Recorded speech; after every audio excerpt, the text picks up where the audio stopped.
பெரம்பலூர் மக்களவை தொகுதி திமுக வேட்பாளர் அருண் நேருவை ஆதரித்து மக்கள் நீதி மய்யம் தலைவர் கமல்ஹாசன் திருச்சி மாவட்டம் துறையூர் பகுதியில் பிரச்சாரத்தில் ஈடுபட்டார். அப்போது நோயாளியுடன் வந்த ஆம்புலன்ஸ் கூட்டத்தை கடந்து செல்ல முடியாமல் கடும் சிரமம் ஏற்பட்டது.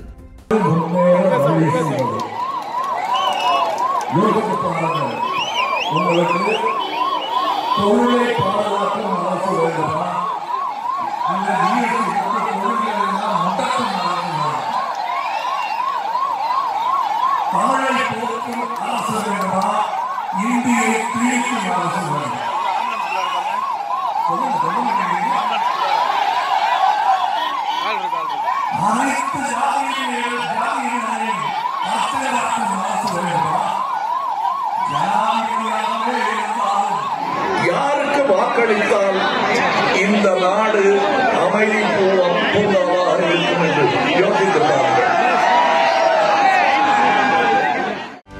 செய்திகளை உடனுக்குடனும் துல்லியமாகவும் தெரிந்து கொள்ள சப்ஸ்கிரைப் பண்ணுங்க.